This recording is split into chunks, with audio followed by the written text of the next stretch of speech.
Boa noite a todos.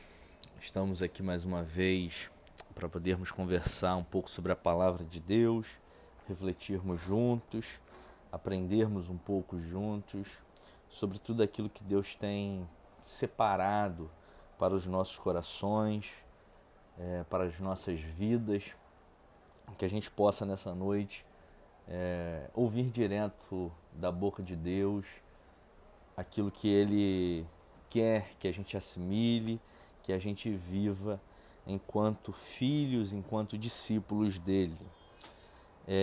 Na semana passada, nós trabalhamos um tema que eu acredito ser um tema central dentro da fé cristã, que é o relacionamento.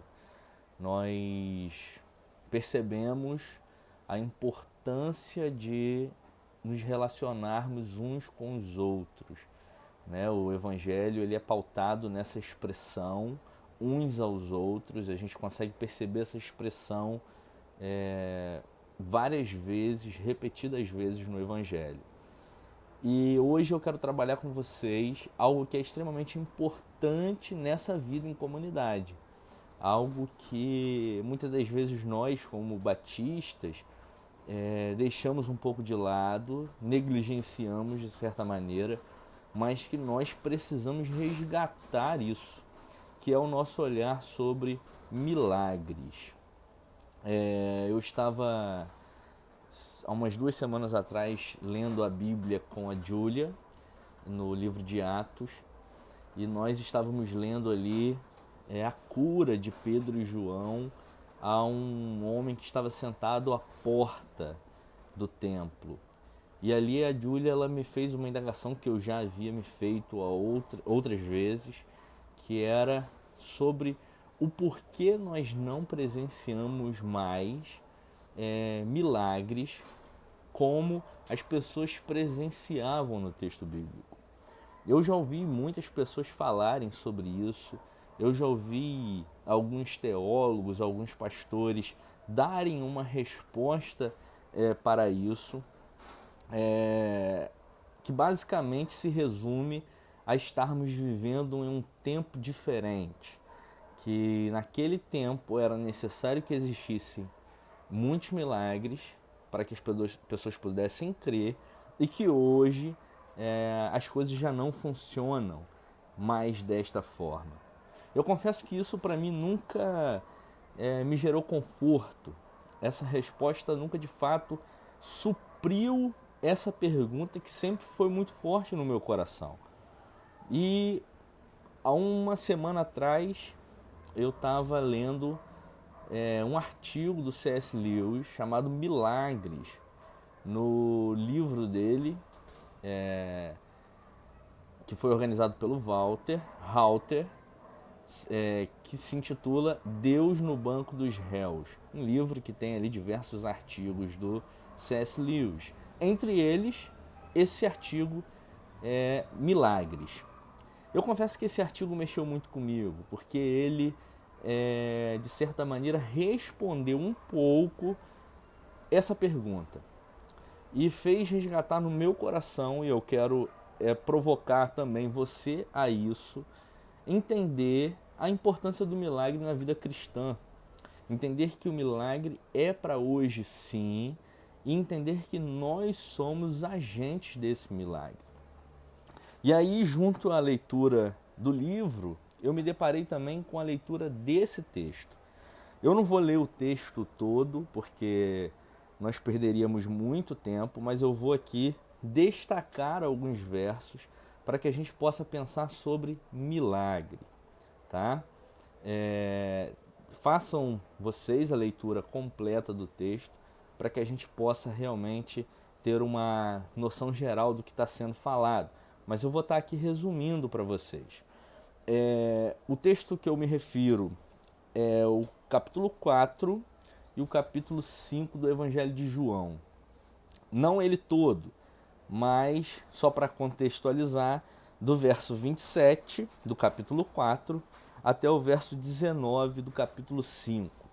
Do verso 27 ao verso 38, a gente percebe aqui os discípulos encontrando Jesus falando com a mulher samaritana. o que naquele contexto era um absurdo, né? Mas eles não questionam, eles observam aquilo. Aquela samaritana, ela fala sobre Jesus para outros samaritanos que acreditam na mulher samaritana, vão ter com Jesus, vão conversar com Jesus e começam a crer em Jesus a partir dessa conversa. Depois disso, já no verso 43, Jesus ele volta para a Galileia. Ele vai para a Galileia. E ali, na Galileia, ele inclusive destaca, o texto destaca a expressão que Jesus usa dizendo que o profeta não tem honra em sua casa, né? Como nós sabemos, Jesus é dessa parte do Reino do Norte e por isso ele destaca que o profeta não tem honra em sua casa. Mas o texto ele faz questão de nos lembrar uma coisa, e é a primeira coisa que eu quero apontar para vocês naquilo que se refere a milagres. E essa primeira coisa se encontra no versículo 46 do capítulo 4. Então ele volta para Galileia e o texto ele traz também um adendo. Mais uma vez, Jesus visitou Caná da Galileia, onde tinha transformado água em vinho. Então aqui ele estava lá conversando com os samaritanos, ele vai para Galileia e ele vai para Caná da Galileia. Caná da Galileia, como o texto está destacando, foi o lugar onde Jesus transformou a água em vinho naquele casamento. O que eu quero apontar para vocês aqui? O texto ele faz essa lembrança e a gente tende a olhar para esse milagre de Jesus como sendo algo incrível, não é verdade? A gente olha e percebe que Jesus pega vasilhas com água e transforma aquelas vasilhas com água em vinho. Uma transformação, ao nosso ver, sobrenatural, uma transformação, ao nosso ver, absurda, uma transformação, ao nosso olhar, extraordinária. Mas o fato aqui é que Jesus, na verdade, está fazendo aquilo que Deus faz há muito tempo. E é isso que eu quero chamar a sua atenção. O que é o vinho? O vinho, na verdade, é o suco fermentado da uva. E esse suco fermentado da uva, ele tem um processo natural de produção, né? E isso C.S. Lewis, no seu livro, ele destaca algo muito interessante. Ele fala, nós ficamos admirados com o fato de Jesus transformar a água em vinho, porém a gente não percebe que Deus já faz isso durante toda a história. A videira, através dos seus caules, ela suga a água da terra, ela leva essa água até a fruta, o fruto, que é a uva. Esse fruto tem um suco, gera um suco que depois, fermentado, vira vinho. O que C.S. Lewis destacou no livro dele é que esse milagre sobrenatural, apesar de ser sobrenatural, ele destaca um milagre supernatural. Ou seja, às vezes nós estamos contemplando, queremos contemplar milagres sobrenaturais, milagres estonteantes, milagres mirabolantes. Mas a gente não para perceber os milagres supernaturais de Jesus, de Deus. Deus ele tem operado em milagres em nossa vida, em nosso contexto, em nossa comunidade, o tempo inteiro. Só que nós não paramos para observar, porque nós queremos observar aquilo que nos chama a atenção de cara, aquilo que vai para além do natural. Só que Deus, ele é Deus do sobrenatural, mas Deus também é Deus do natural. E de forma simples, ele tem operado milagres maravilhosos em nossas vidas. Quando nós acordamos, Deus opera um milagre em nossas vidas. Quando uma criança está sendo concebida no ventre de uma mãe, está acontecendo um milagre. um milagre natural, o milagre da vida, o milagre onde Deus dá a vida. A gente olha para Deus ressuscitando um morto e fica admirado. E é isso que a gente quer ver, mas a gente não está tendo a sensibilidade de olhar Deus dando a vida a um bebê. Ou seja, o que eu quero pontuar para vocês? O que Deus está fazendo no sobrenatural nada mais é que um reflexo do que Deus faz há muito tempo no natural. O milagre sobrenatural muitas das vezes é um reflexo do natural. E a gente precisa ter um olhar contemplativo para o milagre natural que tem acontecido diariamente em nossas vidas.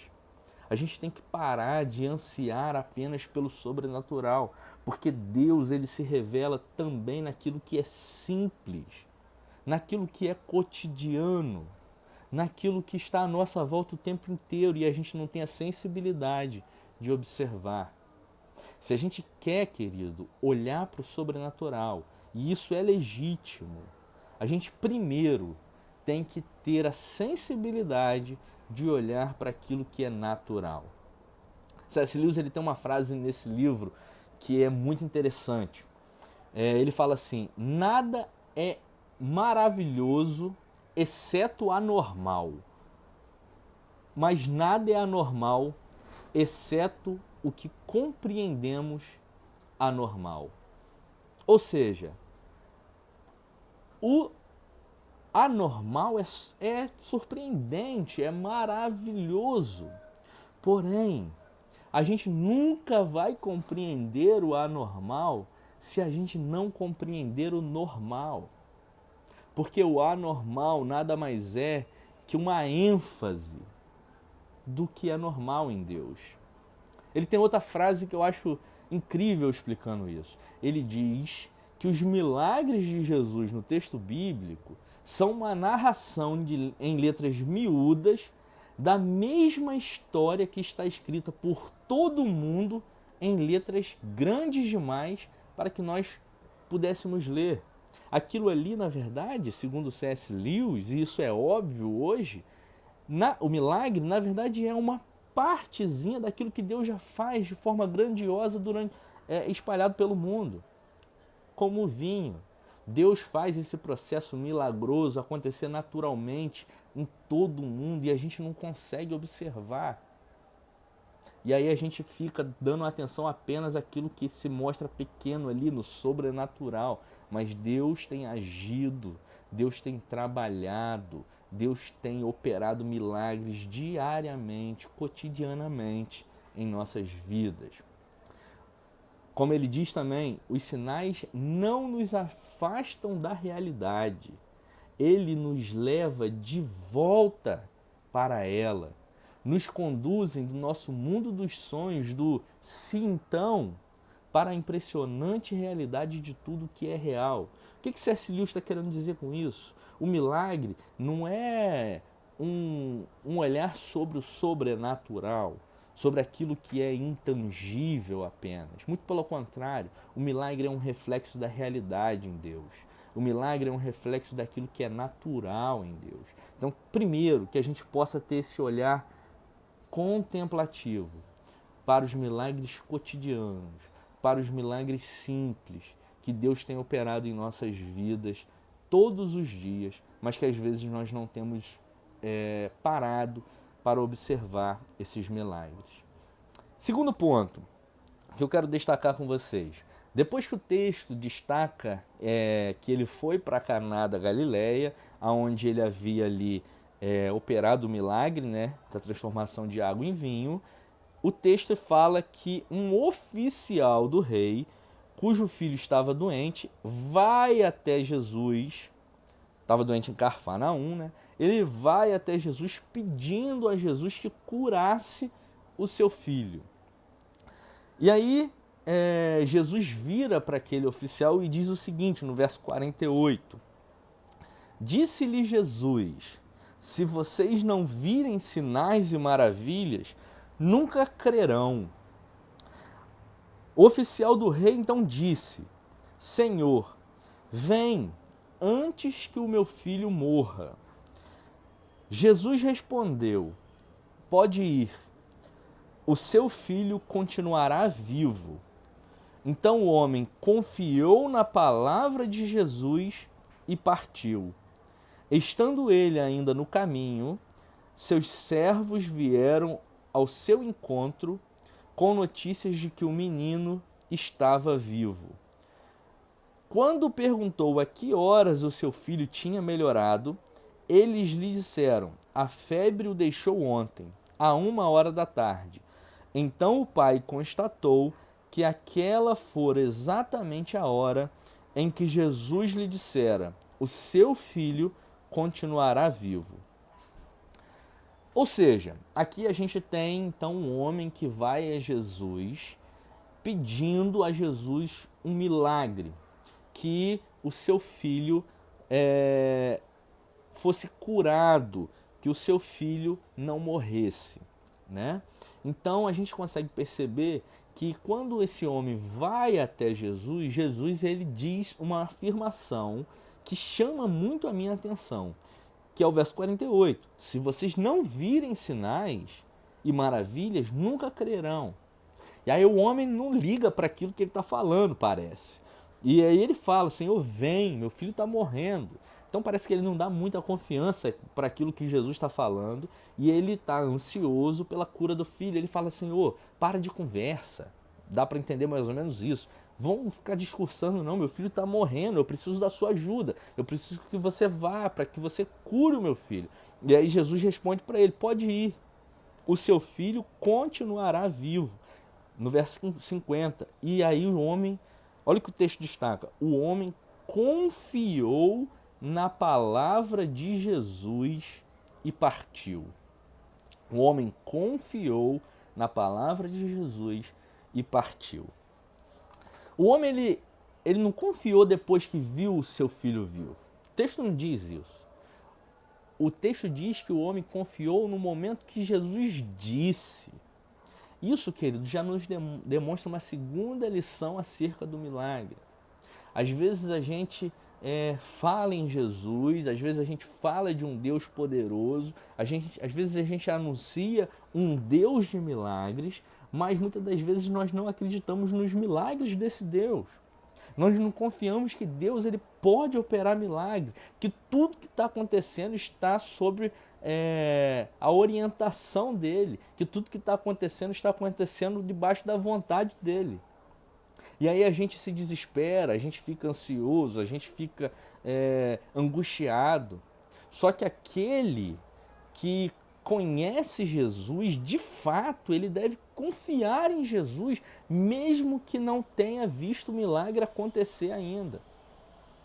Ou até mesmo que esse milagre não aconteça, porque nós sabemos quem ele é, nós sabemos que ele tem cuidado de nós, nós sabemos que ele, de fato, é um Deus poderoso para fazer infinitamente mais tudo aquilo que pedimos ou pensamos.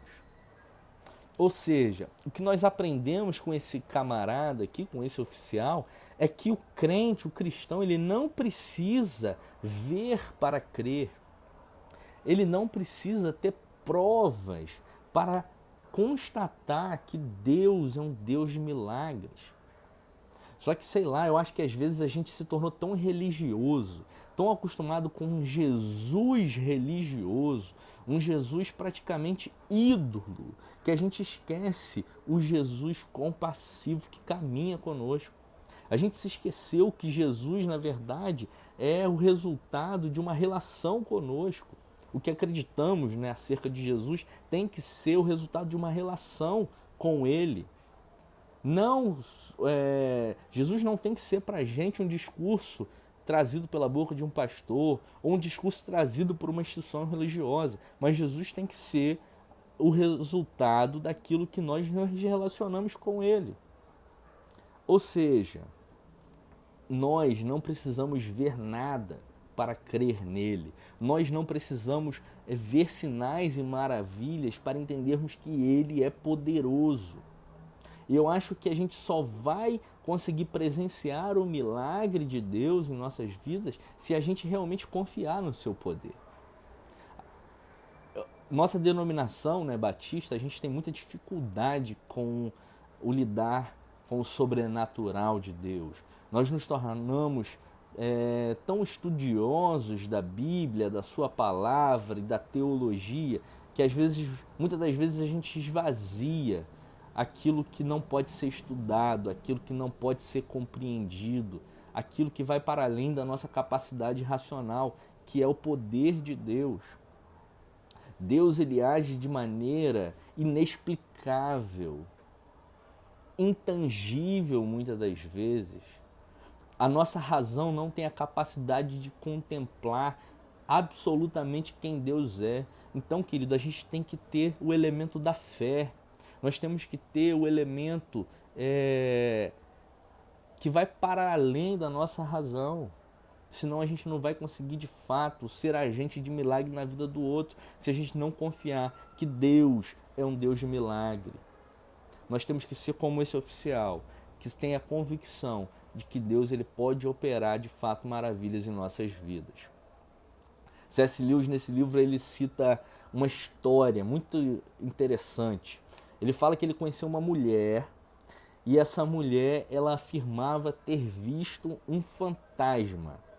Só que o interessante é que ao conversar com essa mulher, ele pergunta qual foi a experiência dela, o que ela sentiu, como que ela lida com esse sobrenatural.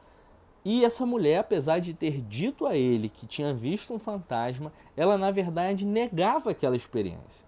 Ela dizia para ele que aquilo na verdade não deveria ter passado de uma alucinação, que aquilo era coisa da cabeça dela, que aquilo de fato não aconteceu, que aquilo não passava de um jogo de luzes ou qualquer outra explicação racional que ela tentava impor na cabeça dela.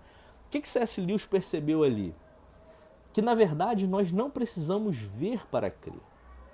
Porque se nós já tivermos em nosso coração e nossa mente uma filosofia que exclui o sobrenatural, nós nunca vamos conseguir compreendê-lo, nós nunca vamos conseguir de fato contemplá-lo. Porque nós, apesar de termos a experiência, vamos negar de qualquer maneira. Vamos afirmar que aquilo não passou de uma alucinação. Por quê? Porque a gente esquece às vezes que existe um Deus poderoso que pode operar milagres. Então, primeiro ponto que a gente já trabalhou, Deus opera naquilo que é natural. Esteja atento aos milagres naturais de Jesus, os milagres cotidianos, aquilo que é simples, mas também é milagre, para que assim você possa contemplar o milagre sobrenatural. Segundo, que a gente acabou de discutir, confie no poder de Deus, confie que Ele pode operar milagres, confie que Ele é poderoso para fazer. Confie, querido, que Deus de fato é capaz, porque Ele é. Se nós confiarmos, nós estaremos abrindo a oportunidade para que Ele faça acontecer. Terceiro, que eu quero chamar a atenção, terceiro ponto, depois de ter curado esse filho, né, do oficial, o texto diz que Jesus ele vai até o tanque de Betesda e ali ele encontra um paralítico que estava tentando entrar no tanque, né? E no verso 8 do capítulo 5, Jesus disse àquele paralítico: levante-se, pegue a sua maca e ande. Imediatamente o homem ficou curado, pegou a maca e começou a andar. O que eu quero chamar a atenção aqui? A gente percebe outro milagre de Jesus no mesmo texto, né? Textos um próximos do outro. Aqui a gente consegue perceber um elemento que a gente consegue perceber também nos outros milagres, mas eu quero destacar ele aqui. Que elemento é esse? O milagre de Jesus sempre está voltado ao outro. Às vezes a gente não consegue contemplar o milagre de Jesus hoje, a gente não consegue ser uma igreja de milagres, porque nós, muitas das vezes, somos uma igreja egocêntrica, uma igreja preocupada com o seu milagre, uma igreja preocupada com a sua vitória, uma igreja preocupada com aquilo que Deus vai dar para ela. Só que, na verdade, Jesus nos ensinou que a igreja ela é uma igreja altruísta, não egocêntrica. É uma igreja que dá o milagre, não que recebe o milagre. É uma igreja que dá ao outro, não que recebe do outro. Quando Jesus opera o milagre ao longo de todo o evangelho, sempre esse milagre está direcionado ao outro. Jesus, quando ele está sofrendo alguma coisa, ele nunca faz um milagre para se beneficiar. Quando ele está sendo acusado, ele não faz um milagre do esquecimento na cabeça daquele que está o acusando. Quando ele está sendo açoitado, ele não faz um milagre para não sentir dor. Não, Jesus sempre quando opera um milagre, ele opera um milagre para que o outro possa ter mais dignidade do que tem tido. Às vezes a gente pergunta por que nós não presenciamos o milagre de Deus nesse contexto. A gente vê o milagre acontecendo na Bíblia, mas a gente não consegue ver o milagre acontecendo hoje. É porque muitas das vezes nós estamos buscando o milagre errado. A igreja, ela não nasceu para ser abençoada por Deus.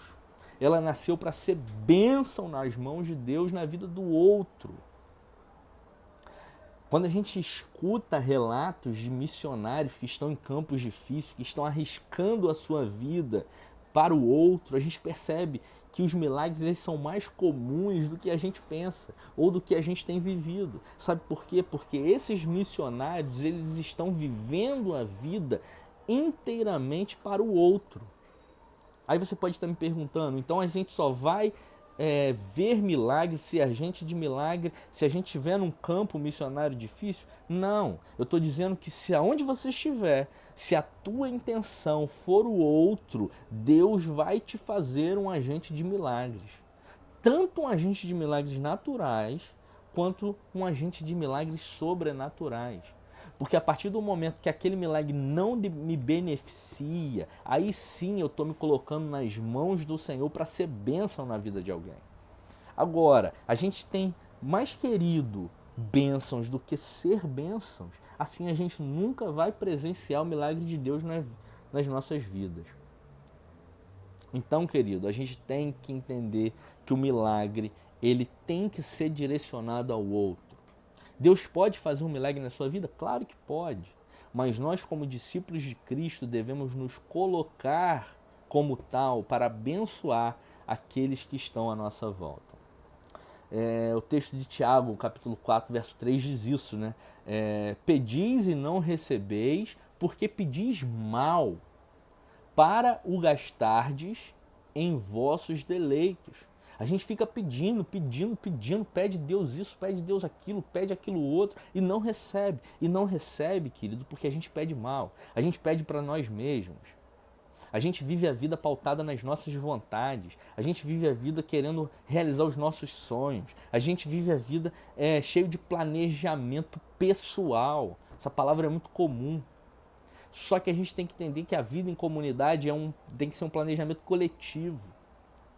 A minha vida é boa quando eu faço a vida de alguém boa. A minha vida é feliz quando eu proporciono felicidade para outro alguém. Aí, nessa mudança de mentalidade, a gente vai conseguir presenciar o milagre de Deus. Então a gente precisa mudar a nossa chavinha, se tornar uma igreja menos egocêntrica e uma igreja mais direcionada à comunidade, uma igreja mais direcionada ao outro. E aí sim a gente vai poder ser uma igreja de milagre. Uma igreja que vai fazer a diferença na comunidade, uma igreja que vai fazer a diferença na vida de pessoas. Por último, eu quero pontuar com vocês mais um ponto para a gente encerrar, que é o verso 16 ao verso 19 do capítulo 5. Jesus, depois de ter curado aquele homem, ele começa a ser questionado, porque esse milagre havia acontecido no sábado. Sábado, dia sagrado para o judeu. Então Jesus começa a ser acusado pelos líderes religiosos de estar profanando o sábado. E aí o texto, no verso 16, diz o seguinte: então os judeus passaram a perseguir Jesus, porque ele estava fazendo essas coisas no sábado. Disse-lhe Jesus: meu pai continua trabalhando até hoje, e eu também estou trabalhando. Por essa razão, os judeus mais ainda queriam matá-lo, pois não somente estava violando o sábado, mas também estava dizendo que Deus era seu próprio Pai, igualando-se a Deus. Olha o verso 19, é isso que eu quero destacar. Jesus lhes deu esta resposta: eu lhes digo verdadeiramente que o Filho não pode fazer nada de si mesmo. Só pode fazer o que vê o Pai fazer. Porque o que o Pai faz, o Filho também faz. E aqui se encontra o último elemento que eu quero destacar com vocês. Os milagres de Jesus, ele não diz respeito àquilo que ele quer fazer. Então, o milagre não basta ser em direção ao outro. O milagre tem que ser em direção ao outro e ele tem que ser em concordância com a vontade de Deus. E aí tem um outro ponto do que falamos anteriormente. Se nós não estivermos atentos a ouvir aquilo que Deus quer, a gente nunca vai conseguir operar milagre na vida do outro. Se nós não estivermos atentos àquilo que Deus planeja, nós não vamos conseguir operar milagres na vida do outro. E nunca vamos conseguir viver o milagre de Deus. Nunca vamos conseguir viver aquilo que os discípulos viviam na igreja primitiva. E aí a gente vai continuar se questionando. Nossa, por que naquele tempo os discípulos viviam e operavam tantos milagres e hoje a gente não vê isso mais? Porque nós não estamos atentos à vontade de Deus e não nos colocamos à disposição para que Deus faça. Porque Jesus só operava milagres que o Pai já realizava. Jesus não fazia nada mais do que ser uma extensão do milagre de Deus na vida do outro. Então, nós precisamos entender aquilo que Deus quer, para que a gente possa realmente ser aquilo que o outro precisa. Querido, é isso que eu quero chamar a atenção de vocês nesta noite. Que vocês estejam na posição de ser uma igreja de milagres. Uma igreja que de fato está pronta para presenciar o milagre de Deus. E mais, não só para presenciar, mas para ser o milagre de Deus na vida do outro. E assim, de fato, nós veremos, presenciaremos e realizaremos muito mais do que pensamos ser capazes. Porque nós não estaremos mais pautados naquilo que podemos, mas estaremos pautados naquilo que Deus pode realizar através das nossas vidas. A minha oração é que você de fato possa viver essa realidade e se tornar uma igreja de milagres. Que Deus te abençoe.